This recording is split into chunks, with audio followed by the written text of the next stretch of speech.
ఆరాధించి అర్పించుకుంటున్నాము తండ్రి. ఆమేన్. ప్రకటన గ్రంథం 1వ అధ్యాయం 3వ వచనం చదవండి. ప్రకటన గ్రంథము 1వ అధ్యాయము 3వ వచనం చదువు. గట్టిగా చదవాల. సమయము సమీపించినది గనుక, ఇప్పుడు జాగ్రత్త చెప్పండి, సమయమైంది, సమీపించినది, ప్రభు రాకడ సమీపిస్తా ఉన్నది. ప్రభు యొక్క రాకడ ఎంతో సమీపంగా ఉన్నది. సంవత్సరాలు గడిచే కొలది ప్రభు రాకడ ఇంకా సమీపమవుతా ఉన్నది. 2024 కన్నా 2025 ప్రభు రాకడికి ఇంకా సమీపమా? గనుక ఏం చేయాలా? దేవుని యొక్క వాక్యము, ప్రవచన వాక్యం అంటే ఎక్కడి నుండి ఆరంభమైందంటే ఆదికాండం 1వ అధ్యాయం 1వ వచనం నుండి ఆరంభమైంది. ప్రకటన గ్రంథం 22వ అధ్యాయం చివరి వచనం వరకు కూడా ప్రవచన వాక్యములను వాటిని ఏం చేయాలంట? వినాలి. ఏం చేయాలా? మొట్టమొదట వినాలి. వినడానికి ఏం కావాలా? ఏం కావాలా? ఏం కావాలా చెప్పండి. పని చేస్తూనే చూసుకోవాలా. నాకు రెండు ఉన్నాయి కానీ ఒకటే పని చేస్తుంది. కుడి పక్కన పని చేయద్దు, ఎడం పక్కన మాత్రమే పని చేస్తుంది. కాబట్టి కొంతమందికి రెండు ఉంటాయి కానీ రెండు ఏం కాదు, పని చేయదు. కొన్నిసార్లు మన భార్య చెప్తుంది, మషిన్ పెట్టుకో, నీకు రెండు పని చేయట్లేదు అంటది. పని చేయకపోతుంది అంటే వినయగల అంటే వినే చెవులు గలవారు ఏమంటారు అది తెలుగులో? చెవు గలవాడు వినుగాక. రైట్, చెవి గలవాడు వినుగాక. ఆత్మ సంగములతో చెప్పే మాట ఏమనగా. కాబట్టి చెవులు ఉన్నాయి కానీ వినే చెవులు కావాలా? ఈ వాక్యములను వినాలి. మొదటేముంది? చదివి కూడా ఉంది కదా. చదువువాడును మొదట చదివేవారు కావాలా. చదివినప్పుడు వినాలా. చదివినప్పుడు ఎట్లా వింటాము చెప్పండి. మీరు ఇంట్లో చదువుతున్నారు అనుకోండి, మీకు వినాలంటే ఏం చేయాలా? ఎంతమంది ఇంట్లో బైబిల్ చదువుతారండి? చేస్తామంటే చదువు వచ్చి, చదువు రాకపోతే చదవలేడండి. కానీ చదువు వచ్చి కూడా చదవని వాళ్ళు ఉంటారు. చదివేటప్పుడు ఎట్లా చదువుతారు బైబిల్? బిగ్గరగా చదివితే వినబడుతుంది. మనసులో చదివితే మనం ఏం చేస్తాం? మనసులో చదువుతామా బిగ్గరగా చదువుతామా? బిగ్గరగా. ఇంట్లో మనసులో చదువుతారా బిగ్గరగా చదువుతారా? ఎందుకు బిగ్గరగా చదవండి? మీరు ఇంట్లో బైబిల్ చదివినప్పుడు పక్క వాళ్ళు కూడా తెలియని బైబిల్ చదువుతున్నారు అని, అంతే కదా? అవునా కదా? ఒక చిన్న విషయం పడతాను. ఇప్పుడు వేరే మతంలో హిందువులు, మీరు ఎంతమంది హిందూ కుటుంబం నుంచి వచ్చారని అడగండి. నేనైతే హిందూ కుటుంబం నుంచి వచ్చాను. హిందూ కుటుంబం నుంచి ఏమంటారు, బ్రాహ్మణుణ్ణి, ప్రభుని అంగీకరించి ఈరోజు సేవ చేస్తా ఉన్నా. మేము ఎప్పుడు కూడా మనసులో మంత్రాలు చదవలేదండి. మనసులో మంత్రాలు చదవడానికి లేనే లేదు. మంత్రాలు ఏం చేయాలా? గట్టిగా చదవాల్సింది. మంత్రాలు ఏం చేయాలా? ఎప్పుడైనా ఎవరైనా మనసులో నమాజ్ చదువుతారా? ముస్లిమ్స్ ఎట్లా చదువుతారు నమాజ్ అండి? ఓ ఊరంతా వినబడాలా. నమాజ్ చదివితే ఊరంతా వినబడాలా. వాళ్ళు అల్లాహు అక్బర్ చెప్తే ఊరంతా వినబడాలా. అవునా కదా? కానీ విశ్వాసులు మాత్రం బైబిల్ మనసులో చదువుతారంట. అది సరైనది కాదు. బిగ్గరగా చదవాలి. బైబిల్ చదివినప్పుడు గట్టిగా చదవాలి. ఇరుగు పొరుగు వారికి వినబడాలి. అయ్యో వీళ్ళు వాక్యం చదువుతున్నారు. ఆ చదవబడిన వాక్యాన్ని వాళ్ళు ఏం చేస్తారు? మనం వింటాం. మనం చదివినప్పుడు మనం వినాలంటే గట్టిగా చదవాలా. మన చెవులో వినబడాలంటే మనం గట్టిగా చదివితే కదా మన చెవులో వినబడుతుంది. మనం చదివేది సరిగా చదువుతున్నామా తప్పుగా చదువుతున్నామా అనేది మనం విన్నప్పుడే కదా మనం దాన్ని పరీక్షించుకోగలుగుతాం. మనం గట్టిగా చదివినప్పుడు మనం వింటాం. మనం గట్టిగా చదివినప్పుడు ఇతరులు కూడా వింటారు. మన ఇంట్లో కూడా కొన్నిసార్లు రక్షించబడని ప్రియులు ఉంటారు. మన ఇంటి వారే, మన బంధుమిత్రులే ఉంటారు, మన సొంత వారే ఉంటారు. వాళ్ళు ఇంకా రక్షణ పొందకుండా ఉంటారు. ఎప్పుడైతే మనం బిగ్గరగా వాక్యం చదువుతామో మనం వారికి మేలు చేసిన వారం అవుతాం. వారికి ఒక ఉపకారము చేసిన వారం అవుతాం. వారికి వాక్యం వినడానికి అవకాశమును కలిగించడానికి మనకు వీలవుతుంది అక్కడ. అందుచేత ఈ వాక్యమును, ఈ ప్రవచన వాక్యమును చదివేవారు తప్పక బిగ్గరగా చదవాలి. అప్పుడు ఏమవుతుంది? చదివినప్పుడు వినువారును తర్వాత దీనిలో రాయబడిన సంగతులు గైకొనువారు ధన్యులు. ఈ మూడోది మరీ ప్రాముఖ్యమైనది. చదవాల్సిందే, చదివినప్పుడు బిగ్గరగా చదవాల్సిందే, చదివినప్పుడు వినాల్సిందే. వాక్యం వినడానికి మనకు ఎన్నో అవకాశాలు ఉన్నాయి. ఒకటి, మనం చదివినప్పుడు వినొచ్చు. రెండవది, ఎవరైనా చదువుతా ఉన్నప్పుడు అది కూడా వినొచ్చు. దేవుని ఇంటికి వచ్చినప్పుడు మనం వాక్యం వినొచ్చు. ఈరోజు ఎన్నో విధాలుగా మీడియాలో మనకు వాక్యం వినే అవకాశం వస్తుంది. ఇంతకు ముందు అయితే రేడియో మాత్రమే ఉండింది. రేడియో తర్వాత టీవీ వచ్చింది. ఇప్పుడు ఆన్లైన్లో సోషల్ మీడియా ద్వారా ఎన్నో విధాలుగా మనకు వాక్యం వినే అవకాశం. అందు మాత్రమే కాదు, చదువు రాని వారు కూడా ఈరోజు సాకు చెప్పడానికి వీలు లేదు. ఎందుకంటే వారికి ఆడియో బైబిల్ దొరుకుతూ ఉంది. ఆడియో బైబిల్ అంటే చదివి రికార్డు చేసిన బైబిల్ పుస్తకం ఉంది. అది కేవలం మీకు ఏ పుస్తకం కావాలో, ఏ అధ్యాయం కావాలో మీరు దాన్ని ఒకసారి కాదు, 2 సార్లు కాదు, మీ దగ్గరే పెట్టుకొని దాన్ని 100,000 సార్లు దాన్ని వినొచ్చండి. కావున చదవడానికి మీకు ఒకవేళ చేత కాకపోతే, ఒకవేళ మీకు రాకపోతే వినడానికి వీలు లేదని అనుకోవద్దు. వినడానికి దేవుడు గొప్ప వీలు కలిగించినాడు. ఈ ఏమంటారు, యుగ సమాప్తికి వచ్చినాము. అయితే ఎవరు కూడా నేను దేవుని వాక్యం వినలేనయ్యా అని చెప్పకూడదని చెప్పి దేవుడు ఎంత ప్రేమ గలవాడంటే ప్రతి మీడియాలో ఆయన వాక్యం వినడానికి అవకాశం కలిగిస్తూ ఉన్నాడు. వాక్యం వినండి. బైబిల్ పరిశుద్ధ గ్రంథం యొక్క మాటలు వినాలి. విన్న తర్వాత మూడోది ఏంటిది? దీన్ని గైకొనువాడు. పఠింప శ్రేష్ఠ గ్రంథం బైబిల్ మనం చదువుతాం, పాడతాం కదా. అనుదినం పఠించిన అన్నది కదా, నేను దాన్ని కొంచెం మార్చిన. అనుదినం పఠిస్తూ ఉన్నాను, కానీ ఏం చేయట్లేదు, గైకొనడం లేదు. కాబట్టి if you read it and obey, చదివి గైకొనిన, లేకపోతే చదివి లోబడిన, చదివి లోబడిన దేవుని వాక్యం నీకు ఎంతో గొప్ప ధన్యతనిచ్చేదిగా ఉంది. దేవుని వాక్యం మనకు ఎంతో ఆత్మ సంబంధమైన మేలు కలిగించేదిగా ఉన్నది. అప్పుడే మనము ధన్యులము అవుతాం. ధన్యుడు అని అక్కడ రాయబడుతుంది. ఇంగ్లీష్లో ఏమంటే బ్లెస్సెడ్. బ్లెస్సెడ్కు ఇంగ్లీష్లో ఏమొస్తుంది, తెలుగులో ఏమొస్తుందంటే ఆశీర్వదించబడిన వారు. మళ్ళీ చదవండి దాన్ని. ప్రకటన 1వ అధ్యాయం 3వ వచనం. చదువువాడు ఆశీర్వాదం పొందుతాడు, వాటిని వినువాడు ఆశీర్వాదం పొందుతాడు. రాయబడిన సంగతులను గైకొనువాడు ఆశీర్వదించబడతాడు. బ్లెస్సెడ్ అని ఇంగ్లీష్లో వస్తుంది, అది తెలుగులో ఏమో ధన్యుడని వస్తుంది. అయితే మూల భాషలో ఏముందంటే వారు ఆశీర్వాదం పొందుతున్నారు. కనుక ఈ లోక సంబంధమైన ఆశీర్వాదం కొరకు కాదు, దేవుని వాక్యం మనకు ఆత్మ సంబంధమైన ఆశీర్వాదము, ఆత్మ సంబంధమైన వర్ధిలింపు గురించి నేర్పించేదిగా ఉన్నది. యోహాను పత్రిక 3వ పత్రిక 2వ వచనం. యోహాను భక్తుడు, పరిశుద్ధుడు, శిష్యుడు, అపోస్తలుడు రాసిన 3 పత్రికల యొక్క 3వ పత్రిక 2వ వచనం చదవండి. ప్రియుడా, ఏం వర్ధిల్లాలంట? ముందు నీ ఆత్మ వర్ధిల్లుచున్న ప్రకారము నువ్వు అన్ని విషయములలో వర్ధిల్లుచు సౌఖ్యంగా ఉండవలని. చూడండి, ఇది ఆత్మ. నా కుడి పక్కన ఉన్న చెయ్యి ఏంటిది? ఆత్మ. ఇది ఎడం పక్కన ఉన్న చెయ్యి అన్ని విషయాలు. ఇప్పుడు ఏం కావాలా? ఆత్మ వర్ధిల్లుచున్న ప్రకారం ఏం కావాలా? కానీ మన జీవితాలు ఎట్లయితుంది తెలుసా? ఆత్మ వర్ధిల్లింపు ఇక్కడ ఉంది,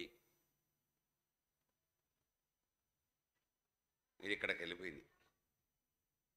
అర్థమవుతుందా? భౌతికమైన వర్ధిల్లింపు చాలా పైకి వెళ్ళిపోయింది. ఆత్మికంగా ఎక్కడ ఉంది? ఇంకా అడుగంటుకొని ఉంది. విశ్వాస సంబంధమైన వర్ధిల్లింపు, వాక్యానుసారమైన వర్ధిల్లింపు, పరిశుద్ధాత్మ సంబంధమైన, పరిశుద్ధమైన జీవితంతో సంబంధమైన, దేవుని ఇంటితో సంబంధమైన, దేవుని పని, పరిచర్య, సువార్త, దేవుని రాజ్యము, పరలోకము, వీటన్నిటి గురించిన వర్ధిల్లింపు ఇక్కడే ఉంది. కానీ మిగతాన్ని ఎక్కడికో వెళ్ళిపోయినాయి. చదువులో వర్ధిల్లినారు. ఎక్కడ వర్ధిల్లినారు? చదువులో వర్ధిల్లినారు. ఇంకా ఉద్యోగంలో వర్ధిల్లుతున్నారు. ఇంకా పొలాల్లో, వ్యవసాయంలో వర్ధిల్లుతున్నారు. ఇంటిలో ఇల్లు వర్ధిల్లినాయి. ముందు పూరిగుడిసెల నుంచి రేకులు, రేకుల నుంచి డాబా అంటారా? డాబాలు వచ్చేసినాయి. 1, 2, 3 మిద్దలు మేడలు. 1, 2, 3 మిద్దలు మేడలు వచ్చేసినాయి. హైదరాబాద్లో ఒక మందిరం ఉంది, 7 అంతస్తుల మందిరం.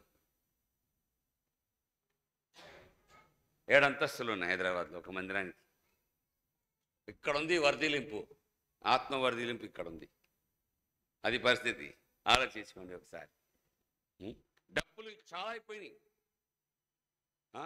డబ్బులు, వెండి, బంగారములు అన్నీ వర్ధిల్లుతున్నాయి. కానీ వాక్యము, ప్రార్థన, ఆరాధన, విశ్వాసము, పరిశుద్ధత, ప్రేమ, సహవాసము ఇవన్నీ కిందనే అంటుకొని ఉన్నాయి. మనం పరీక్షించుకోవాలా. ప్రియుడా, నీ ఆత్మ వర్ధిల్లుచున్న ప్రకారము నీవు అన్ని విషయాల్లో వర్ధిల్లొచ్చు. అప్పుడు సౌఖ్యంగా ఉండాలంట.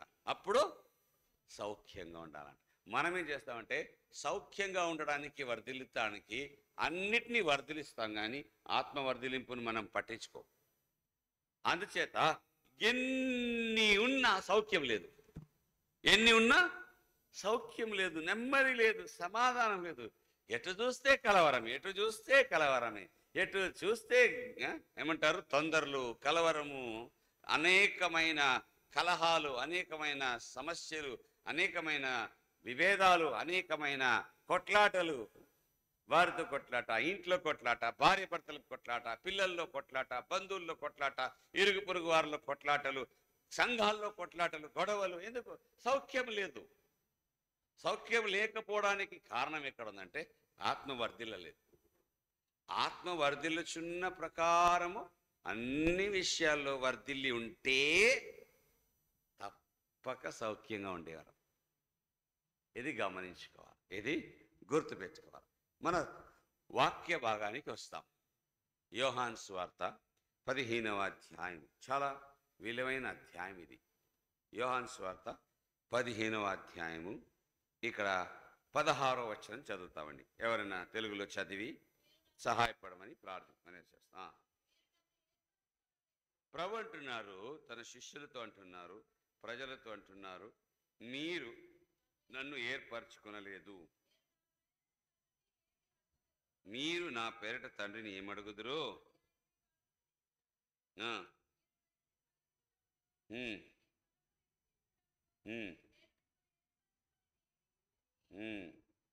నేను మిమ్మల్ని ఏర్పరచుకొని నియమించుతిని.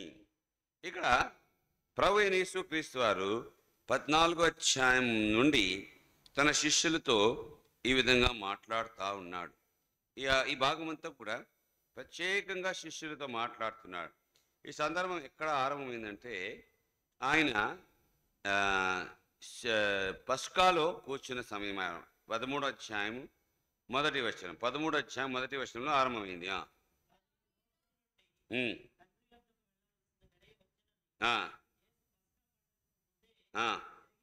ఎరిగిన వాడై తన శిష్యులతో కలిసి పస్కా పండును ఆచరించక ముందే ప్రభు ఈ మాట తెలుసుకొని భోజనమైన పిమ్మట అంటాడు. 2వ వచనం.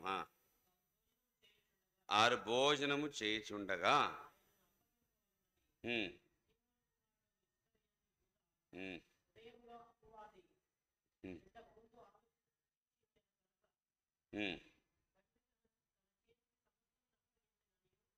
సో ఇంగ్లీష్లో ఏమిందంటే అండ్ సప్పర్ బీయింగ్ ఎండెడ్. ఇంగ్లీష్లో ఉంది సప్పర్ బీయింగ్ ఎండెడ్, భోజనమైన పిమ్మట అని అక్కడ రాయబడతా ఉంది. కాబట్టి ప్రభువైన యేసుక్రీస్తు వారు శిష్యులతో కూర్చున్నాడు. శిష్యులందరూ కూడా ఆయనతో కూర్చున్నప్పుడు ఈ అధ్యాయంలో ప్రభు వారితో మాట్లాడటం ఆరంభిస్తాడు. 13, 14, 15, 16 కూడా అదే అధ్యాయం. తర్వాత 17వ వచనం నుండి ప్రభునేసు క్రీస్తు వారు గెత్సెమనీ తోటలో చేయుచున్న ప్రార్థన అవి. అప్పుడు గెత్సెమనీ తోటలోకి వెళ్ళి ప్రభునేసు క్రీస్తు వారు అక్కడ ప్రార్థించిన ఆ సందర్భం అక్కడ ఆరంభమవుతుంది. ఇప్పుడు ఈ మధ్య భాగంలో చూడండి 13, 14, 15, 16 మధ్యలో 15వ అధ్యాయంలో ప్రభు వారికి తనతో వారితో తనకు ఉండవలసిన ఒక సంబంధం లేకపోతే ఒక అనుబంధం, ఒక బాంధవ్యం గురించి మాట్లాడుచున్నాడు. అది ఏ విధంగా ఉండాలంటే ద్రాక్ష చెట్టుకు తీగలకు ఉన్న సంబంధం లాగా ఉండాల. ఎందుకంటే ఇక్కడ భాగమంతా కూడా ఫలించుట అనే ముఖ్యమైన ఒక విషయం. ఈ భాగమంతా యోహాను సువార్త 15వ అధ్యాయము ఫలించవలసిన వారికి లేకపోతే ఫలించవలసిన విషయం గురించి ప్రభు వారికి నేర్పించిన విషయం, ప్రభు వారికి నేర్పించిన ఆత్మీయమైన సందర్భం. అక్కడ ఫలించాలి అని ప్రభు వారితో చెప్పుచున్నాడు. ఆ ఫలించుట అనే విషయము ఆ 16వ అధ్యాయానికి వచ్చినప్పుడు అది ఫలము ఫలించుట, ఫలము నిలిచి ఉండుట. అప్పుడు అంటున్నాడు, అప్పుడు మీరు నా నామమున తండ్రిని ఏమడుగుదరో మీకు అనుగ్రహిస్తాడు. ప్రార్థనా జీవితం ఉండాల్సిందే. అయితే ప్రార్థనా జీవితము ఫలించాలి, ప్రార్థనా జీవితము దేవుడు మన ప్రార్థన అంగీకరించాలి అంటే అక్కడ ప్రభుయేసు క్రీస్తు వారు శిష్యులతో మాట్లాడుతూ అంటున్నాడు, మీరు నన్ను ఏర్పరచుకొనలేదు, మీరు నన్ను ఏర్పరచుకొనలేదు. 16 మళ్ళీ చదవండి.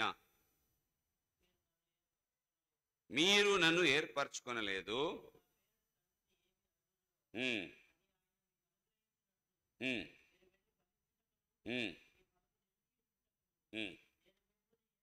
నేను మిమ్మును ఏర్పరచుకొనినని నియమించితినని వారితో చెప్పాను. అక్కడ మన వంశం ఏమనగా నేను మిమ్మును ఏర్పరచుకుంటిని, ఐ హ్యావ్ చోజన్ యు, నేను మిమ్మును ఏర్పరచుకుంటిని. ఇక్కడ చాలా ప్రత్యేకమైన ఒక మాట ఏమంటే నేను మిమ్మును ఏర్పరచుకున్నాను, మీరు కాదు ఏర్పరచుకునింది. ఇప్పుడు వేరే విధాలుగా చూస్తే కొందరు వెళ్తారు, నాకు ఈ దేవుడు కావాలా, నాకు ఆ దేవుడు కావాలని చెప్పి వారు ఏం చేస్తారంటే కోరుకుంటారు. కోరుకొని ఏం చేస్తారు, వారి కొరకు ఎంచుకుంటారు. ఇక్కడ అలా లేదు, జ్ఞాపకం ఉంచుకోండి. మనము వచ్చి నేను యేసు ప్రభువును దేవుడుగా నేను తీసుకున్నాను, దేవుడుగా నేను పొందుకున్నాను, దేవుడుగా నేను అంగీకరించిన కాదండి. అది ఒక భ్రమ, అది ఒక భ్రమ. మనం అనుకుంటే అలా అనుకోవడము సరైనది కాదు. మనం వచ్చి యేసు ప్రభువును అంగీకరించలేదు. యేసు క్రీస్తు ప్రభువారు ఈ లోకానికి వచ్చి మనము ఆయనను అంగీకరించుటకై వీలు కలగజేసినాడు. మనము ఆయన యుద్ధకు వచ్చేలాగున మార్గమును సిద్ధపరిచినాడు. నేనే మార్గం అని చెప్పాడు, నేనే సత్యం అని చెప్పాడు, నేనే జీవం అని చెప్పాడు. నా ద్వారా తప్ప ఎవరు తండ్రి యొద్దకు చేరలేదని చెప్పాడు. అంటే ప్రభుయేసు క్రీస్తు వారు మన యొద్దకు ముందొచ్చాడు. ఎవరు కూడా నేను దేవుని పోయి కలుసుకొని వస్తానయ్యా అని చెప్పేసి పరలోకానికి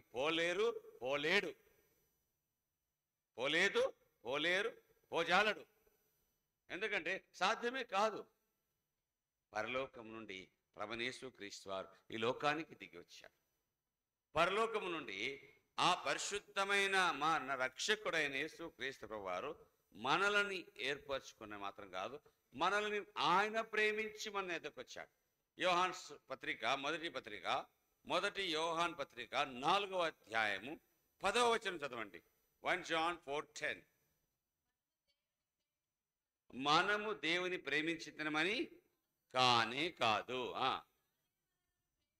తానే మనల్ని ప్రేమించి మన పాపములకు ప్రాయశ్చిత్తము అవుటకు తన కుమారుని ఈ లోకమునకు పంపెను.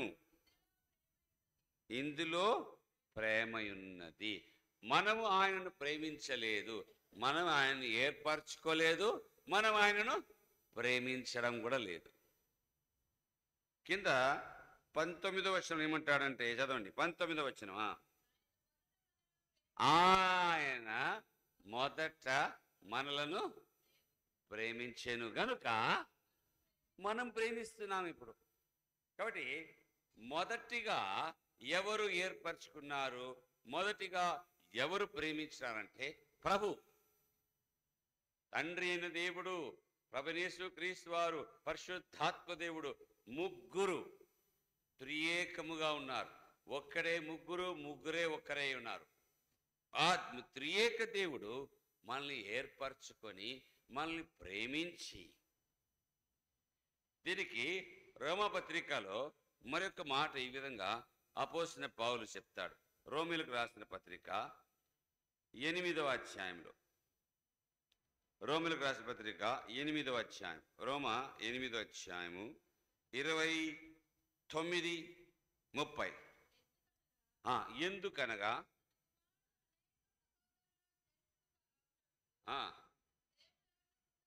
దేవుడు ఎవరిని ముందుగా ఎరిగెనో అగుటకు ముందుగా నిర్ణయించుకొని, లేకపోతే ముందుగా వారిని ఏర్పరచుకొనెను.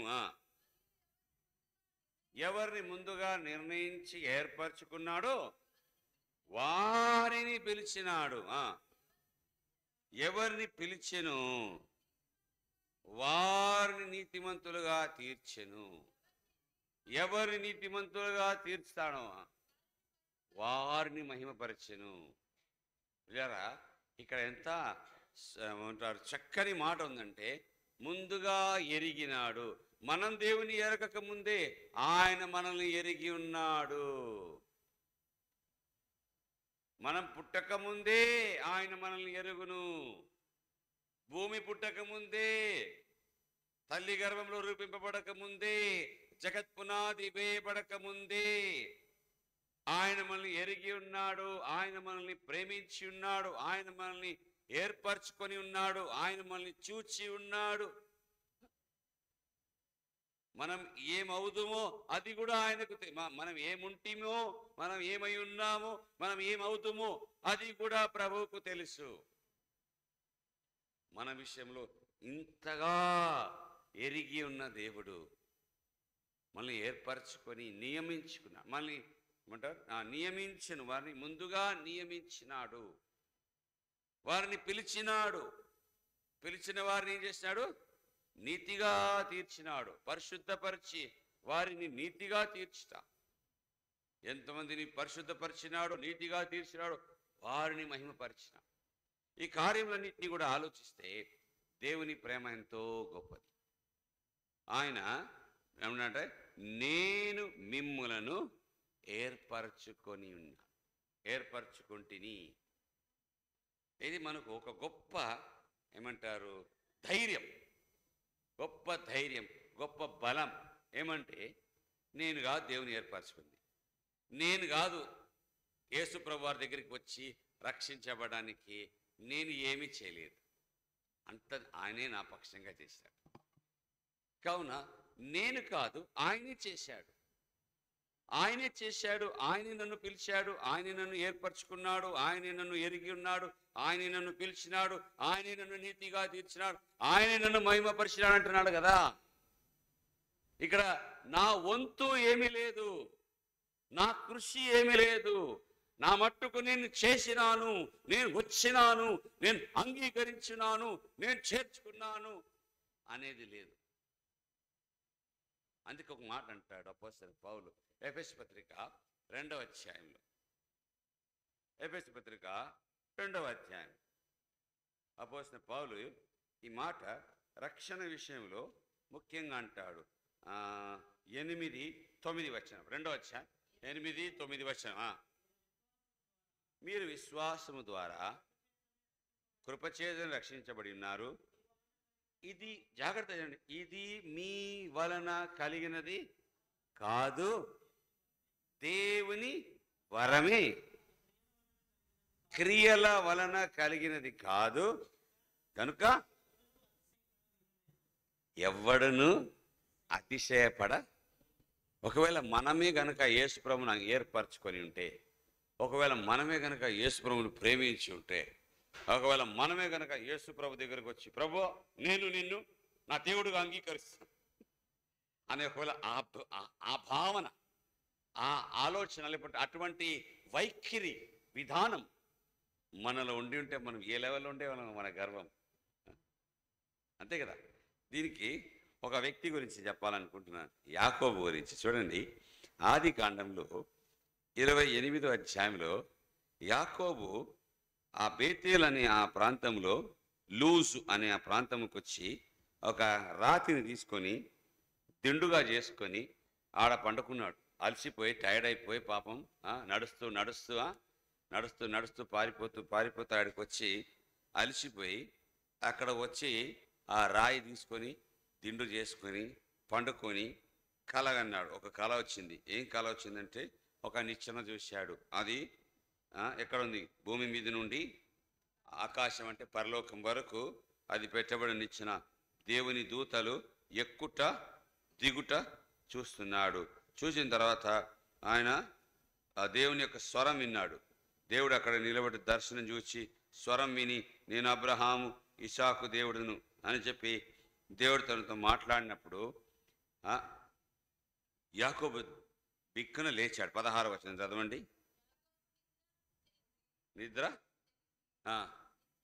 నిద్ర లేచి కదా, తెలిసి ఓకే, నిద్ర తెలిసి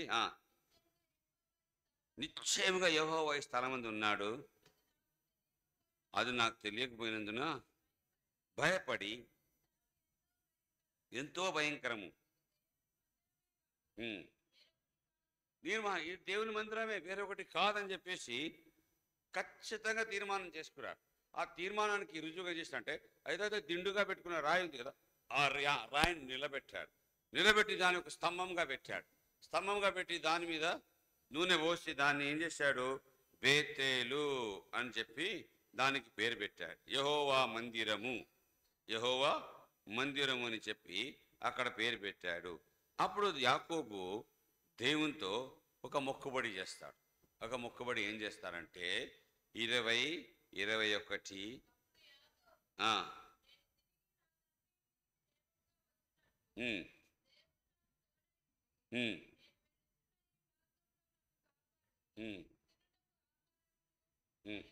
అప్పుడు ఏమంటారంటే, దేవుడు ఏం చేయాలంట? మొట్టమొదటి ఏం చేయాలంటే, దేవుడు నాకు తోడుగా ఉండాల. రెండవది, మార్గంలో నాతో కూడా ఉండాలి, నన్ను కాపాడాలి. మూడవది, నాకు తినడానికి ఆహారం ఇవ్వాలా. నాలుగవది, నాకు ధరించుకుంటకు వస్త్రం ఇవ్వాలా. ఒకవేళ నాకు దయచేసిన ఎడల అంటే యెహోవా నాకు తోడయుండును,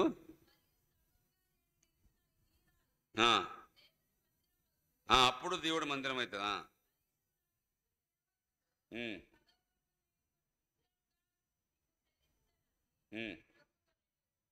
okay. Then shall the lord be my God. అప్పుడు అది ఎక్కడుంది? అది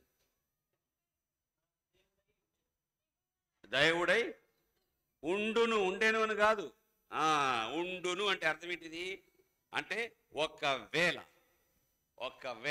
నాకు తోడుగా వస్తే, మార్గం నన్ను కాపాడితే, నాకు కూడు గుడ్డ నీడ, కూడు గుడ్డ నీడ ఇస్తే అప్పుడు దేవుడుగా ఉంటామంట. లేకపోతే ఒకవేళ సపోజ్ దేవుడు యాకోబుతో కూడా ఆయనతో కూడా వెళ్ళకుండా, ఆయనను కాపాడకుండా, ఆయనకు ఆహారం ఇవ్వకుండా, ఆయనకు వస్త్రములు ఇవ్వకుండా ఉండి ఉంటే దేవుడు కాకుండా పోతాడా?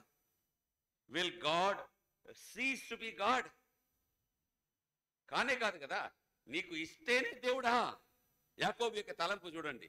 అప్పుడు నువ్వు నాకు దేవుడుగా ఉంటావు, అప్పుడు ఆయన నాకు దేవుడుగా ఉండును, అప్పుడు నేను నిలబెట్టిన ఈ స్తంభము దేవుని మందిరం అవుతుంది. అంటే యాకోబు పెట్టిన షరతు ఎంత అవివేకమో చూసుకోండి, ఎంత అజ్ఞానమో చూసుకోండి. ఇంత గొప్ప దర్శనం పొందిన ఇంత గొప్ప దైవజనుడు అయితే ఆయన పెట్టిన షరతు ఎంత ఇదిగొంది. కేవలం నాకు భద్రత కావాలా, నాకు ఆహారం కావాలా, నాకు గుడ్డలు కావాలా. నీడ గురించి మాట్లాడడం, నా సురక్షితంగా నా తండ్రి ఇంటికి నేను తిరిగి రావాలా. అంతేనా? అంతకన్నా ఆలోచన దూరం పోలేకపోయింది. He was a short sighted man. దూరపు చూపు లేని వ్యక్తి. దగ్గర వరకే చూస్తున్నా. అపోస్తలుడైన పౌలు మాట అంటాడు 1 కొరింథీ 15వ అధ్యాయంలో. యాకోబు చెప్పిన ఈ మాటను అపోస్తలుడైన పౌలు యొక్క మాటలతో 1 కొరింథీ 15వ అధ్యాయంలో అపోస్తలుడైన పౌలు చెప్పిన మాటతో దీన్ని ఏం చేస్తాము? సమపోలుస్తాం. దీన్ని కలిపి మనము చూస్తాం. 19వ వచనం 19 1 కొరింథీ 15:19. ఈ జీవిత కాలం మట్టుకే మనము క్రీస్తునందు నిరీక్షణ ఉంచిన వారమైతే మనుషులందరికంటే ఇప్పుడు యాకోబు ఎవరు చెప్పండి? ఈ వాక్యంతో పోల్చి పౌలు భక్తుడు చెప్పిన మాట, అపోస్తలుడు చెప్పిన మాట ఈ జీవితం వరకే కదా యాకోబు అడిగింది. ఎంత అడిగాడు? నాతో రావాలా, నన్ను కాపాడాలా, ఫుడ్డు, బట్ట, అంతే కదా. 3 పూటలు నాకు కడుపు నిండా ఇవ్వాలా, మంచి బట్టలు వేసుకోవడానికి ఇవ్వాలా, అంతేనా? అయితే అపోస్తలుడు పౌలు అంటాడు మనుషులందరికంటే మిక్కిలి దౌర్భాగ్యం. ప్రభువైన యేసుక్రీస్తు వారు ఏమన్నారు? ఇప్పుడు అపోస్తలుడైన పౌలు ఇట్లా అన్నాడంటే అపోస్తలుడైన పౌలు ఎందుకు అన్నాడు? యేసుక్రీస్తు ప్రభువారి యొక్క మాటను బట్టి. మత్తయి సువార్త 6వ అధ్యాయం, మత్తయి సువార్త 6వ అధ్యాయము 31-32. కాబట్టి ఏమి తిందుమో, ఏమి త్రాగుదుమో, ఏమి ధరించుకుందుమో.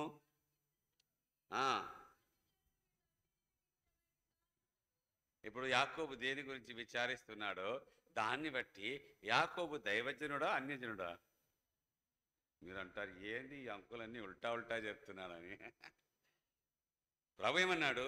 ఏమి తిందుమో, ఏమి ధరించుకుందుమో, ఏమి తిందుమో, ఏమి త్రాగుదుమో, ఏమి ధరించుకుందుమో, దీని గురించి చింతపడకుడి అని ముందు చెప్పాడు. 25లో 25 చదవండి.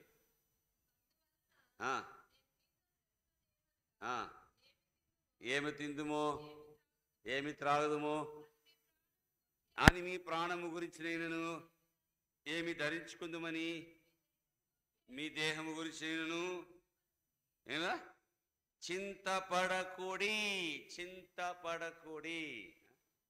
మనకు పొద్దున్న లేచినప్పుడు ఏం చింత ఉంటుందమ్మా? అక్కలకి ఏం చింతోడి? అయ్యో ఈరోజు పొద్దున ఏమి వండాలా, మధ్యాహ్నం ఏమి వండాలా, రాత్రి ఏమి వండాలా. అన్నాళ్ళకి ఏముంటుంది? అబ్బా ఈరోజు ఏం పని చేయాలా, ఎక్కడ సంపాదించాలా, ఈరోజు ఒక 10 రూపాయలు, ఒక 100 రూపాయలు సంపాదించడానికి ఈరోజు ఏం చేయాలా, ఎక్కడ ఏం చేయాలనేది. అంటే ఎప్పుడు చూస్తా మనుషుల యొక్క చింత అంత ఎక్కడుంది? ఏమి తింటున్నాము, ఏమి త్రాగుతున్నాము, ఏమి ధరించుకుంటున్నాము, దీని గురించే చింతిస్తున్నారు. యాకోబు గురించి కూడా అలా అని. యాకోబు మనకంటా వేరేగా లేదు, మనం యాకోబు కన్నా వేరేగా లేము. ఆయన కూడా రక్త మాంసం గలవాడే, మనం కూడా రక్త మాంసం గలవారం కనుక ఆయనలాగా మనం కూడా చింతిస్తున్నాం. ఆయన కూడా ఇలాగే చింతిస్తున్నాడు. యేసు ప్రభుత్వం ఉన్న 12 కూడా ఇదే చింతిస్తున్నారు. ఏమి తింటామయ్యా అని. 5 రొట్టెలు 2 చేపలతో 5,000 మందికి కూడా దేవుడు పెడితే మళ్ళా ఆలోచిస్తారు ఏమి తినాలా, మళ్ళా ఏమి తింటాము అని ఆలోచిస్తున్నారు. అప్పుడే ప్రభు అన్నాడు వారితో, యోహాను సువార్త 6వ అధ్యాయంలో ఏమంటాడు చూడండి. ఏమి తింటామని ఆలోచిస్తా ఉన్నప్పుడు ప్రభు ఏమన్నాడు? 27వ వచనం. ఎలాంటి ఆహారం అంట? క్షయమైన ఆహారము. అంటే ఏంటిది? The bread of death. కానీ నిత్య జీవము కలగజేసు అక్షయమైన ఆహారం కొరకు ప్రయాసపడుడి, కష్టపడుడి, కృషి చేయుడి. మనిషి కుమార్ దాన్ని మీకు ఇచ్చును. ఎవరైనా చెప్పగలుగుతారా? భయ్యా మేము పొలంలో ఈ సంవత్సరము అక్షయమైన ఆహారం విత్తినామని, మేము ఈ సంవత్సరం మా పొలంలో అక్షయమైన బీజము, అక్షయమైన అన్నము, అక్షయమైన ఏమంటారు వరి అంటారు కదా, వరి అది కోయబోతున్నామని. మనం కోసేది, మనం విత్తేది, కోసేది అంతా కూడా క్షయమైనది. క్షయమైంది ఎందుకంటే దాన్ని తింటున్నాము, తిని ఒకరోజు చనిపోతాం. అందుకే అది క్షయమైన ఆహారము. మన కడుపులో వేసుకునేదంతా కూడా క్షయమైనది. మన హృదయంలో, మన ఆత్మలో ఏదైతే మనం పొందుకుంటామో అది అక్షయమైనది. ఆ అక్షయమైనది ఏంటిది? 1 పేతురు 1వ అధ్యాయము 23వ వచనం రాస్తాడు. అపోస్తలుడైన పేతురు 1 పేతురు 1వ అధ్యాయము 23వ వచనం చదవండి.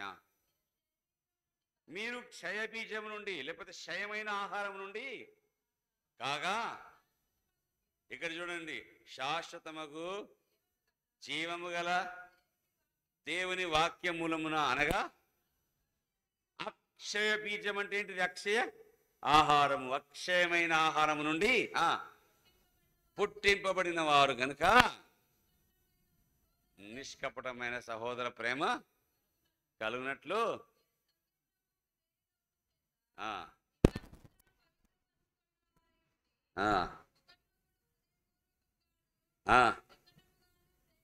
ప్రేమించుడి. చాలమ్మా. ఇక్కడ ఏం చూస్తున్నామంటే 2, మీరు క్షయమైన ఆహారం నుండి, క్షయమైన బీజం అంటే ఏంటిది? ఈ లోక సంబంధమైన బీజం. తల్లిదండ్రుల నుండి వచ్చే బీజం క్షయమైన బీజం. అక్షయమైన బీజం అంటే ఏంటిది? ఏమంటారు? ఏ వాక్యం అంటారు?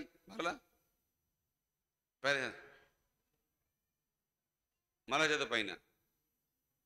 సజీవముగా జీవము గల దేవుని వాక్యమును, దానికన్నా ముందు ఇంకొకటి ఉంది, శాశ్వతమగు జీవము గల. మామూలు జీవం కాదండి. ఈ లోకంలో తల్లిదండ్రుల ద్వారా పుట్టినాము, ఇది శాశ్వత జీవం కాదు. 60-70 బలం, మహా అయితే 80. 70 బలం ఎక్కువ ఉంటే, కృప ఎక్కువ ఉంటే ఇంకా 80 అంతే. ఆ తర్వాత ఈ జీవం అనేది ముగించబడుతుంది. అయితే శాశ్వతమైన జీవము ఎలాగొస్తుందంటే ఆ శాశ్వతమైన అక్షయమైన ఆహారము. ఎప్పుడైతే ఆ శాశ్వతమైన జీవం పొందినారో వారికి అక్షయమైన ఆహారం కావాలా. అక్షయమైన బీజము నుండి పుట్టిన వారికి అక్షయమైన ఆహారం కావాలా. క్షయమైన బీజం నుండి పుట్టిన వారికి క్షయమైన ఆహారమే కావాలా. పొద్దున్నుంచి రాత్రి వరకు ఒకటే ఆలోచన, ఏం తింటాం, ఏం తింటాం, ఏం తింటాం, ఏం తాగుతాం, ఏం ధరించుకుంటాం. ఇంతేనా జీవితం మనకు? ఇంతేనా మన బతుకు? యాకోబులాగా అప్పుడు నాకు దేవుడు అగునంట, అప్పుడు నీవు నాకు దేవుడు అవుతావంట, లేకపోతే దేవుడు కాకపోతాడా? చూడండి మానవుని యొక్క ఆలోచన ఎలాగుంది అంటే, ఒకవేళ యాకోబు ఏమంటారంటే, నేను ఏర్పరచుకుంటాను నిన్ను, ఒకవేళ నాకు ఇవన్నీ చేసినావా నేను నిన్ను నా దేవుడుగా ఏర్పరచుకుంటాను. ఒకవేళ అనుకోండి, ఒక తల్లిదండ్రులు ఉన్నారు, కుమారుడు కానీ కుమార్తె ఉంది, వాళ్ళ డాడీ దగ్గరికి వచ్చి, డాడీ నాకు ఇవన్నీ ఇవ్వాలా, నాకు పొద్దున్న లేస్తే బ్రేక్ఫాస్ట్, మధ్యాహ్నం లంచ్, రాత్రి డిన్నర్, ఉదయకాల అల్పాహారం, మధ్యాహ్న భోజనం, రాత్రి భోజనం ఇవ్వాలా. నాకు ప్రతి నెల ఒక జత ఏం కావాలా? ఒక జత డ్రెస్ కావాలా. అబ్బాయి అయితే ప్యాంట్ షర్ట్ కావాలా, అమ్మాయి అయితే సూటో చీరనో వాళ్ళ డ్రెస్ కావాలా. ఆడవాళ్ళు నాకు చదువుకు ఇంత డబ్బులు కావాలా, నాకు ఖర్చుకి ఇంత డబ్బులు కావాలా, నా అవసరాలన్నీ తీర్చాలా, అప్పుడు నాకు డాడీ అవుతావు, అప్పుడు నాకు నాయన అవుతావు అంటే ఏం చేస్తాడు ఆ నాయన? ఏం చేస్తాడు? పిల్లలు ఉన్నారా? నేనే. పెళ్ళి అయి పిల్లలు ఉన్న వారికి వాళ్ళ పిల్లలు వచ్చి అలా చెప్పారు, ఏం చేస్తారు? అప్పుడేనా నీకు డాడీ, అప్పుడేనా నీకు అమ్మా? అమ్మా నాకు పొద్దున్న లేచి మంచి బ్రేక్ఫాస్ట్ పెడితే నువ్వు నాకు మమ్మీ, లేకపోతే నాకు మమ్మీ కాదు, నువ్వు ఈజిప్ట్స్లో మమ్మీ అయిపోతావు. అప్పుడే నాకు అమ్మ అవుతావు, లేకపోతే అమ్మాలే సుమ్మాలే. అట్లనా? రాది చెప్తాను, రా ఆ చీపుర గట్ట తీసుకుని నేను ఉల్టా జరుగుతుంది వేస్తానండి అంటారు. యాకోబు మాట్లాడే మాటలు అలాంటిదే. అంటే ఆయన ఏదో గొప్పవాడు, ఆయన దేవుడిని తన దేవుడిగా ఉండడానికి ఎంచుకొని దేవునికి ఏదో ఉపకారం చేస్తున్నట్టు. ఎంతో మంది ఈ రోజు కూడా అలాగనే ఉన్నారు, మా స్టూడెంట్స్ అందరు ఎట్లా చేస్తారు తెలుసా? పిల్లలు ఏమన్నా, ప్రభా ప్రభా ప్రభా ఈ ఎగ్జామ్లో పాస్ అయిపోతే తప్పక నేను నమ్ముకుంటాను. 10th బోర్డులో పాస్ అయిపోతే ప్రభా ఇక నువ్వే నాకు దేవుడు, వేరే దేవుడు లేడు ప్రభా. 10th పాస్ అయిపోతే, బోర్డులో పాస్ అయి 12th పాస్ అయిపోతే ప్రభా, నీట్ క్లియర్ అయిపోతే, జేఈ వచ్చేస్తే నాకు ఇంజనీరింగ్లో సీట్ రావాలా ప్రభా, ఇంజనీరింగ్లో సీట్ వచ్చేస్తే నాకు కంప్యూటర్ సబ్జెక్ట్ దొరికితే అప్పుడే నాకు నీ దేవుడే ప్రభా, నేను దేవుడిగా నమ్ముకుంటాను. ఏమవసరం ఉంది దేవునికి? నీకు సీట్ ఇస్తేనే దేవుడు కావడానికి, సీట్ ఇస్తే మార్కులు ఇస్తే దేవుడు కావాలా నీకు? దేవునితో ఇలాంటి చెలగాటలు చేసేది అక్కడ రాయబడిన కదా, అన్యజనులు. అన్యజనులే వీటిని వెంబడిస్తారు, వీటిని వెతుకుతారు. మీరు దాని గురించి చింతపడకుడి. మత్తయి సువార్త 6వ అధ్యాయం ఏమన్నాడు? మత్తయి సువార్త 6వ అధ్యాయంలో మళ్ళా వస్తాం. ఎక్కడ వదిలేం మనం? ఇంకోండి, వీటి గురించి అన్యజనులు 32 చదవండి. 32 మొత్తం చదువు.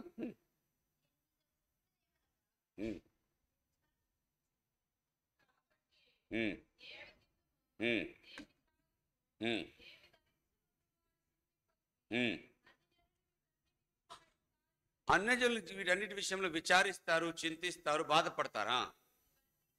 ఇవన్నీ మీకు కావాలని మీ పరలోకపు తండ్రికి ఎప్పుడు తెలుసు? ముందుగా తెలుసు. ముందుగా తెలుసు నా కుమారునికి, నా కుమార్తెకు ఎప్పుడు ఏమి కావాలా అప్పుడు ఆయన ఇస్తాడు. ముందుగా తెలుసు ఏమి కావాలా, ముందుగా తెలుసు వారికి ఏమి కాకూడదు, వారికి ఏమి ఇవ్వాలా తెలుసు, వారికి ఏమి ఇవ్వకూడదు అని కూడా తెలుసు. అందుకేమంటాడు? మొదట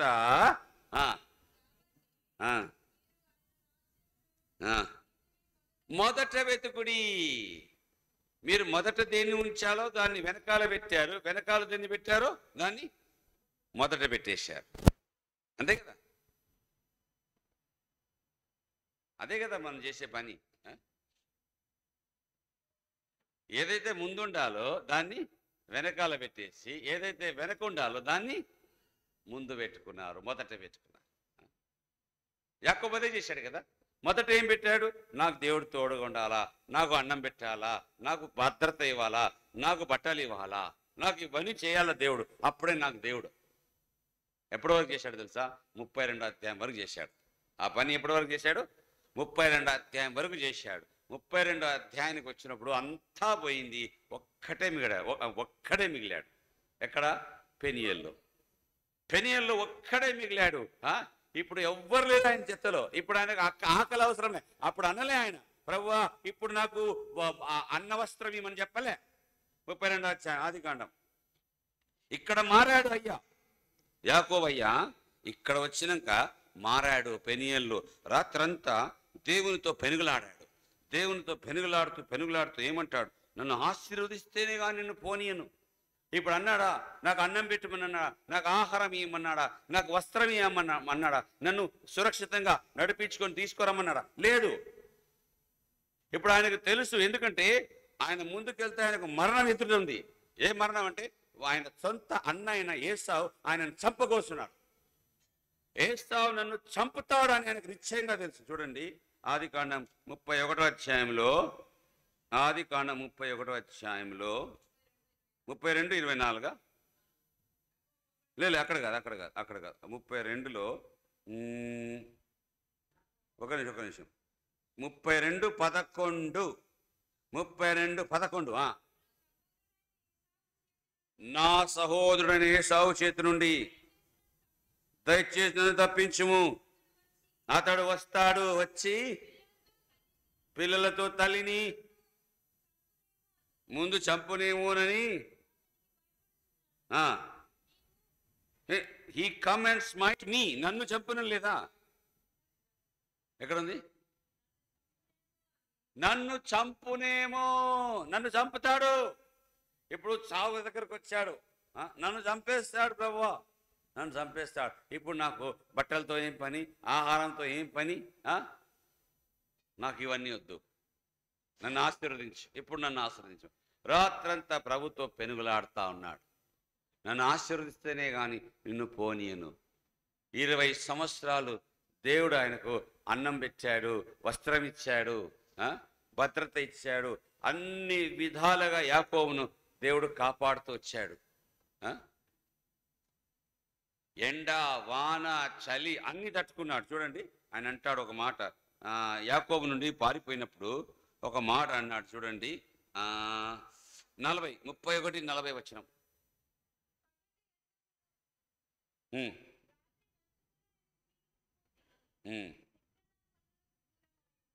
చూసావా, 20 సంవత్సరాలు, ఒకరోజు కాదు, 41లో 41 20 ఏండ్లు ఏం చేశాడంట? ఎండకును చలికిని నిద్ర లేకుండా ఏం చేశాడు? పనిచేశాడు.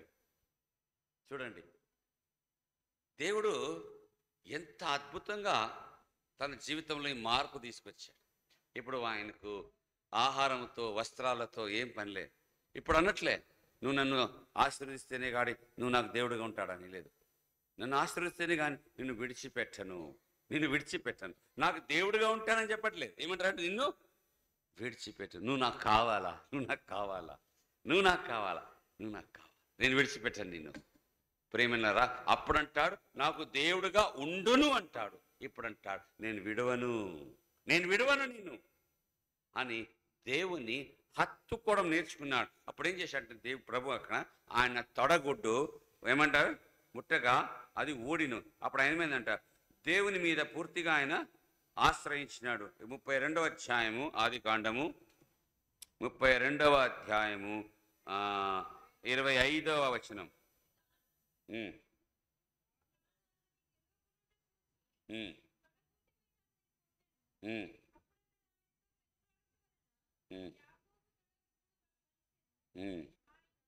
చూడు, తొడగూడు వలసినప్పుడు ఇక నిలబడడానికి ఏమైంది కష్టం. ఒక్క కాలు కుంటోడైపోయినాడు. ఏమైపోయినాడు? కుంటోడైపోయినాడు. ఒక్క కాలు మీదనే ఉంటాడు. ఇంకా ఒక కాలు మీదనే ఉంటాడు. ఒక కాలు మీద ఉంటే ఇంకొక కావాలి, ఏం కావాలి ఆయనకు? ఎవరో ఒకరు ఆనుకోవడానికి కావాలా. అప్పుడు ప్రభువును పట్టుకొని ప్రభు మీద ఆనుకున్నాడు. పూర్తిగా తన భారమంతా ప్రభు మీద వేసేసినాడు. ఇక నాకు వేరే ఆశ్రయం లేదు, ఇక నాకు వేరే ఏమాత్రం సహాయం లేదు. నాకు ఇంకా నువ్వే నాకు కావాలా, నువ్వే నాకు సమస్తము, యువర్ ఆల్ ఇన్ ఆల్. పూర్తిగా ప్రభు మీద ఆనుకొనిన వ్యక్తి అయినాడు. ఇంతవరకు ఆయన తన బలం మీద, తన శక్తి మీద, తన జ్ఞానం మీద, తన తెలివితేటల మీద, తనకున్న ఆ యుక్తుల మీద ఆనుకున్నాడు. ఇప్పుడు ప్రభు మీద ఆనుకున్నాడు. ఒక పాట ఉంది, నా ప్రియ యేసునిపై ఆనుకొని అరణ్య మార్గమున నడచుటయే ఆనంద జీవితము, నా ప్రియ యేసునిపై ఆనుకొని. ప్రియులారా, ఎవరి మీద ఆనుకుని ఉన్నావు ఈరోజు? నిన్ను ఏర్పరచుకున్న దేవుడు అంటున్నాడు, నేను నిన్ను ఏర్పరచుకున్నాను, నువ్వు కాదు నన్ను ఏర్పరచుకునింది. మనం కనుక దేవుని ఏర్పరచుకున్నామని చెప్తే మనలో గర్వం వస్తుంది, మనం అతిశయిస్తాము. ఏ శరీరయో అతిశయించకుండానట్లు మన శరీరంలో అతిశయించడానికి ఏం లేదు. ముందు యాకోబు అతిశయిస్తున్నాడు, నాకు ఇవన్నీ చేస్తే అప్పుడు నాకు దేవుడిగా ఉంటావు. ఇప్పుడు అనట్లే, ఇప్పుడేమంటున్నాడు? ప్రభు మీద ఆనుకుంటున్నాడు. మనం ఎవరి మీద ఆనుకొని జీవిస్తున్నాం? మనం ఎవరిని మన జీవితంలో ముందుగా ఉంచుచున్నాం? మొదటిగా ఎవరున్నారు? దేవుడు, దేవుని నీతి, దేవుని రాజ్యం, దేవుని కార్యములు మొదట ఉండాలా. తదుపరి నీకన్నీ ఏమన్నాడు? మత్తయి సువార్త 6వ అధ్యాయం 33వ వచనంలో, మీరు దేవుని రాజ్యమును నీతి మొదట వెతుకుడి, అప్పుడు ఇవి అన్నీ మీకు అడగకుండానే అనుగ్రహిస్తాడు దేవుడు. తండ్రి అయిన దేవుణ్ణి మీరు వెళ్ళేసి, ప్రభువా ఈరోజు నాకు ఈ ఆహారం కావాలా, ఈరోజు నాకు వస్త్రం, నీకు చింత లేదయ్యా, నీకు చింత లేదు సుమా, నువ్వు చింతించాల్సిన అవసరమే లేదు. ఫిలిప్పీ పత్రికలో రాస్తూ అపోస్తలుడైన పౌలు భక్తుడు ఫిలిప్పీలో ఉన్న సంఘానికి, ఒక మాదిరికరమైన సంఘానికి, ఒక ఉజ్జీవముతో నిండుకొనిన సంఘానికి, దేవుని ఆత్మశక్తితో నిండుకొనిన సంఘానికి, ప్రభునందు ఆనందించుచున్న సంఘానికి ఏం రాస్తాడు? చదవండి. మొదట ఫిలిప్పీ పత్రిక 4వ అధ్యాయము 6వ వచనం. ఏమన్నారు ఇక్కడ? దేనిని గురించియు చింతపడకుడి. నేను దేని గురించి కూడా చింతపడను అనేవారు ఎవరైనా ఉన్నారా ఇక్కడ? చేయొద్దండి. నేను దేని గురించి కూడా, అయ్యా అమ్మా నేను దేని గురించి కూడా నేను చింతపడను అని చెప్పేవారు ఎవరున్నారా? కాబట్టి ఈ వాక్యం ప్రకారం మనల్ని మనం పరీక్షించుకుంటాం. ఇప్పుడు ఆయన అంటాడు దేనిని గురించి చింతపడకూడి. మనం ఏం చేస్తున్నాం? అన్నిటి గురించి చింతపడతాం. సేవకులు కూడా ఒక చింత ఉంటుంది. ప్రభువా 3 రోజులు మీటింగ్ పెట్టుకున్నాము, ఎట్లయితుందో, ఇంతమందికి 3 రోజులు ఏం పెట్టాలా? అన్నం పెట్టాలా? సేవకుల చింత, వాళ్ళ చింత కష్టపడతా ఉంటారు బాబు. వాళ్ళ ఆలోచనలు, వాళ్ళ ప్రభువా ప్రభువా ప్రభువా అని. కొన్ని దైవ సేవకుల యొక్క విశ్వాసాన్ని నిజంగా మెచ్చుకోవాలి. కొంతమంది దైవ సేవకులు వారి విశ్వాసం ప్రభు మీద నిజంగా మెచ్చుకోదగిన విశ్వాసం అండి. గోవాలో సోదరు డానియల్ ఉన్నాడు, డానియల్ సింగ్. ఆయన ప్రత్యేకమైన పరిశుద్ధ సమాజ కూడికలు పెట్టుకుంటాడు. సంవత్సరానికి ఒకసారి ఏప్రిల్ మాసంలో పరిశుద్ధ సమాజ కూడికలు ఉంటాయి. అక్కడ ఏమి ఉండదు, చేతిలో విశ్వాసంతో వెళ్ళి స్టార్ట్ చేసేస్తాడు. అంతే, దేవుడు చూసుకుంటాడని. ఏముందంటే ఏమీ లేదు, ఏమీ లేదు ఆయన దగ్గర. బస్ పరిశుద్ధ సమాజ కూడికలు పెడుతున్నాం అని పెట్టేస్తాడు అంతే. ఇంతవరకు కూడా దేవుడు నమ్మకంగా ఆయన విశ్వాసం అలాంటిది. దేవుడు చూసుకుంటాడు. దేవుని మీద తన భారమంతా ఇచ్చినాడు. నిజంగా ఆ విశ్వాసం ఎంతో విలువైన విశ్వాసం, ఎంతో బలమైన విశ్వాసం, ఎంతో స్థిరమైన విశ్వాసం అండి. అసలు రెండో తలంపే లేదు. దేవుడు చూసుకోదు. నా పని కాదు, నా పని కూడిక ఆరంభించేది, దేవుని పని దాన్ని తుదముట్టించేది విశ్వాసమునకు కర్తయు దాని తెలుగులో కొనసాగించేవాడని ఉంది కదా, ఇంగ్లీష్లో ఉంది the author and finisher. Finisher అంటే ఏంటిది? కడముట్టించువాడు, తుదముట్టించువాడు ఆయనే. నాకు ఆయనే ఆరంభించినాడు, ఆయనే తుదముట్టిస్తాడు. నేను ఏర్పరచుకోలేదు, ఆయన ఏర్పరచుకున్నాడు కదా. ఇప్పుడు నా బాధ్యత కాదు, బాధ్యత నాది కాదు. నేను కింద మీద పడి పోరాడి ఆత్మీయ జీవితాన్ని జీవించడానికి ఇది నా బాధ్యత కాదు కదా. ఇది ప్రభు యొక్క బాధ్యత. ఎందుకంటే ఆయన ఏర్పరచుకున్నాడు నన్ను. నేను ఆయనను ప్రేమించలేదు, ఆయన మొదట నన్ను ప్రేమించినాడు, ఆయన నన్ను ఏర్పరచుకున్నాడు, ఆయన నన్ను ఎరిగి ఉన్నాడు, ఆయన నన్ను నిర్ణయించుకున్నాడు, ఆయన నన్ను పిలిచినాడు, ఆయన నన్ను నీతిగా తీర్చినాడు, ఆయన నన్ను మహిమపరిచినాడు. ఆయన చేతిలో పెట్టేసి, ఆయన చేతిలో నేను జీవితం పెట్టేసాను. గత నెల నేను ఈ ఇయర్ ఎండింగ్ ఏమంటారు దాన్ని, ఈ సంవత్సరాంత పరిచర్య కొరకు బాంబేకి వెళ్ళాను. అక్కడ ఒక అమ్మాయి వచ్చింది, ఒక పాప వచ్చి, అంకుల్ నాకు బ్యాప్టిజం తీసుకోవాలని ఉంది, కానీ నాకు భయం. బ్యాప్టిజం తీసుకోవాలని ఉంది, బాప్తిజం నా రెడీ, నేను రక్షించబడ్డాను, నా పాపాలు క్షమించబడ్డా, నాకు నిశ్చయిత ఉంది, కానీ నాకు ఒక భయం. ఏం భయం అంటే, బాప్తిజం తర్వాత నేనేమైనా పడిపోతే, నేనేమైనా జారిపోతే, నాతో ఏమైనా తప్పు జరిగిపోతే, అయ్యో అది ఇంకా పెద్ద తప్పు అవుతుంది కదా. అంటే బాప్తిజం తీసుకోకుండా తప్పు చేస్తే ఎట్లా తక్కువ తప్పు అవుతుంది అన్న నేను. అంటే బాప్తిజం తీసుకోలేదు కాబట్టి తప్పు చేసుకోవచ్చానుందా? అలా లేదు. అప్పుడు నేను అన్నాను, చూడమ్మా, నువ్వు బాప్తిజం తీసుకొని ప్రభు చేతికి నీ జీవితాన్ని ఇచ్చివేసి, ప్రభు చేతికి నీ జీవితాన్ని ఇచ్చేస్తే తీసేసుకో, తగిలించుకుంటాడు. ఇక్కడ పిల్లలు కదా, ప్రభు చేతికి నీ జీవితాన్ని ఇచ్చేస్తే ఇంకా బాధ్యత ఎవరిది? ప్రభుది, నాది కాదు. నీ జీవితాన్ని నీ చేతిలో పెట్టుకునేంత వరకు బాధ్యత ఎవరిది? నీది. ఇది ఎట్లా అంటే, మన దగ్గర కారు ఉందనుకోండి, మనం నడిపితే మనం బాధ్యులం, డ్రైవర్ నడిపితే డ్రైవర్ బాధ్యుడు, అంతే కదా. మన జీవితంలో ఒక డ్రైవర్ కావాలా? ఎవరు కావాలా? ఒక డ్రైవర్ కావాలా? ఎవరు ఉండాలి? అది ప్రభువైన యేసుక్రీస్తు. మన జీవితాన్ని ఒక నడిపించేవాడు కావాలా, నావికుడు కావాలా. ఎవరు కావాలా? నావికుడు. పాట అయితే మంచిగా పాడతాను, నడిపించునా నావా నడి సంద్రమున దేవా నా నావరు కాలిడుమా ఈ జన్మ ధరి అంటే నడిపించాలా ఆయన నడిపించడానికి ఆయన చేతికి మన జీవితాన్ని అప్పగించాలా. ఆయనకిచ్చే ప్రభా నీ బాధ్యత. ఏర్పరచుకున్నావు కదా, నేను నిన్ను ఏర్పరచుకుంటుని, నేను నిన్ను నియమించి తిని, నేను వెళ్ళి ఫలించాలా, నేను ఫలం నిలిచి ఉండాలని నేను చెప్తున్నానంటాడు.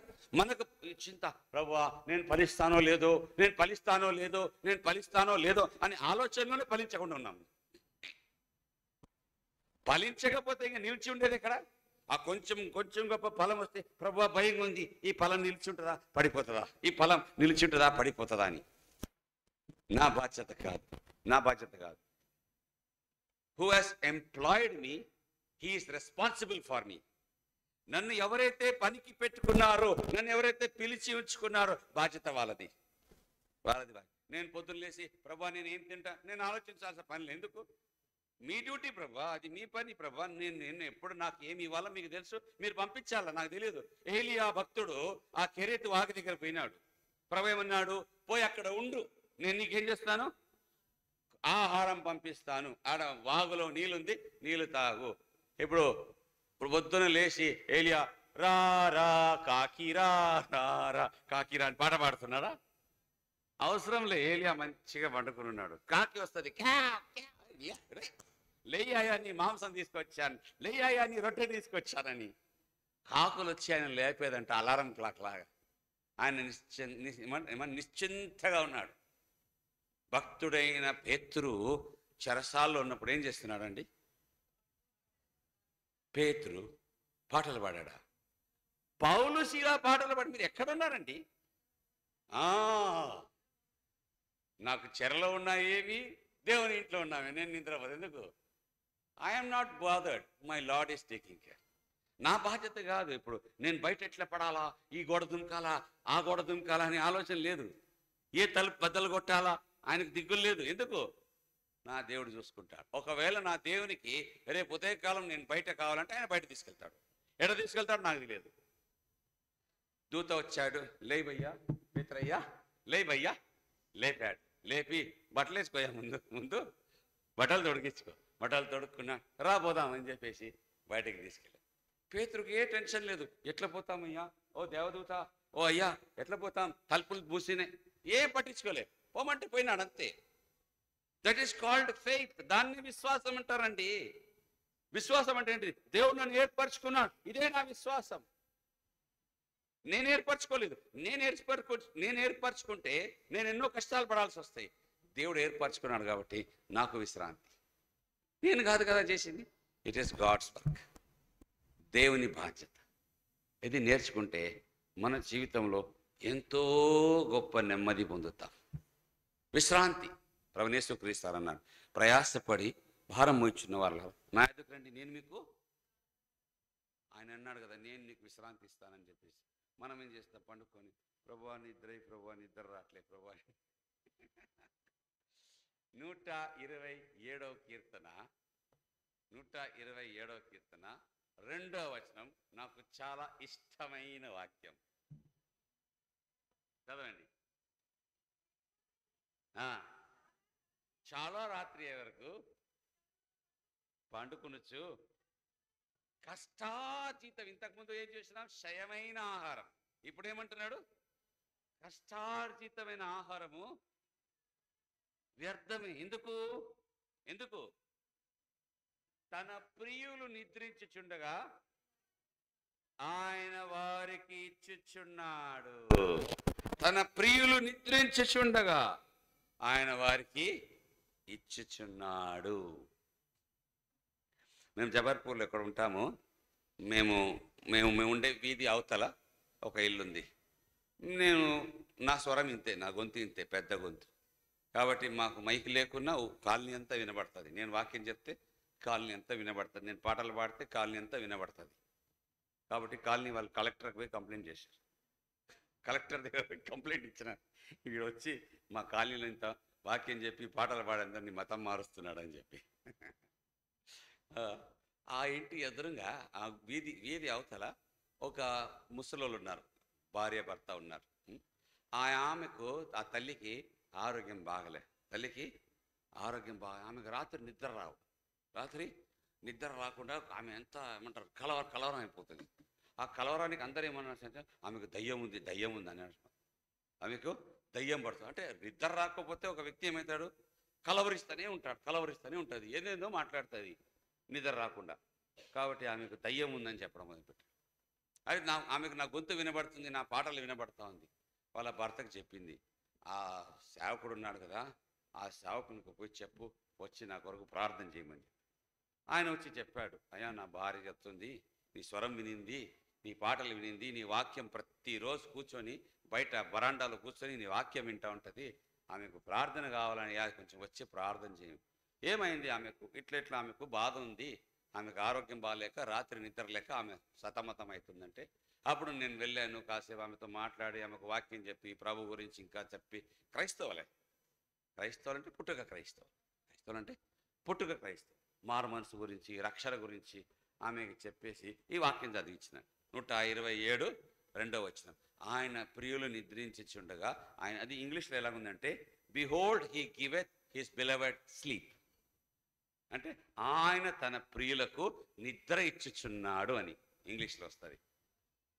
అప్పుడు నేను చెప్పాను, చూడమ్మా, నీవు గనక దేవుని ప్రేమించినావైతే దేవుడు నిన్ను ప్రేమించినాడు. దేవుడు ఇప్పుడు నిన్ను ప్రేమించాలని అవసరం లేదు, దేవుడు నిన్ను ముందుగానే ప్రేమించినాడు. ఇప్పుడు అవసరమైంది నువ్వు ప్రభుని ప్రేమించి చెప్పు, ప్రభా నేను నీ ప్రియాలు గనక నాకు నిద్ర అని చెప్పి పండుకున్నాను. 6 నుంచి బాగా పండుకుంటుంది. ఎట్లా పండుకుంటుంటే పొద్దున్న లేదంట, రాత్రంతా పండుకుంటుంది, మధ్యాహ్నానికి లేస్తుందంట. ఎందుకంటే ప్రభు అలాంటి వాడు. ఆయనకు అప్పగించినప్పుడు ఆయన మంచి నిద్ర ఇస్తాడు, ఎలాంటి తొందర లేకుండా. ప్రేమైన వారలారా, ప్రభు మనల్ని ఏర్పరచుకున్నాడు, మనం కాదు ఏర్పరచుకున్నాడు. ఆయన అంటాడు, నేను మిమ్మలను ఏర్పరచుకొంటిని.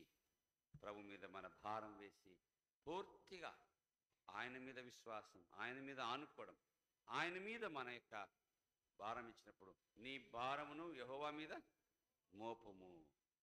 1 పేతురు 5:7 చదివి ముగిస్తాం. 1 Peter 5:7. ఆయన నిన్ను గురించి చింతించుచున్నాడు గనక చింత యావత్ ఎవరి మీద వేయాలా? మనమే పెట్టుకుని ఉంటే ఎట్లా? దేని గురించి చింతపడకూడదు అంటాడు. ఏమి తిందుమో, ఏమి త్రాగుతామో, ఏమి ధరించుకుందామని చింత పడవద్దు అన్నాడు. మనం పడుతున్నాం. ఈ చింత మానేసి ప్రభు దగ్గరికి వస్తామా? చింతించిన వారు చిత మీదకి వెళ్తారంట. చింతలేని వాడు నిశ్చయంగా మంచిగా ఉంటాడు. ప్రభు మీద మన భారం వేసినప్పుడు, ప్రభు మీద మన చింత యావత్తు, ఒకటి కాదు, ఏమన్నాడు? చింత యావత్తు ఆయన మీద వేసేసి, ఆయన నిన్ను గురించి చింతిస్తున్నాడు, నన్ను గురించి చింతిస్తున్నాడు.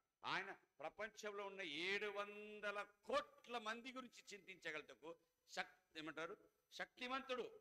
ఆయనకు సాధ్యమవుతుంది అది. మనకైతే మన ఇంటి గురించే చింతించడానికి సాధ్యం కాదు. భార్య పిల్లల గురించి చింతించడానికి మనకు సాధ్యం కానప్పుడు మనం ఎందుకు చింతపడాలి? ప్రభుని అన్నాడు, చింతించి నీ తల వెంట్రుకలో ఒకటి నల్లనీనను తెల్లగాను చేయలేని వాడా, ఎందుకు చింతిస్తావు? ఆలోచించండి, ప్రార్థిస్తాం.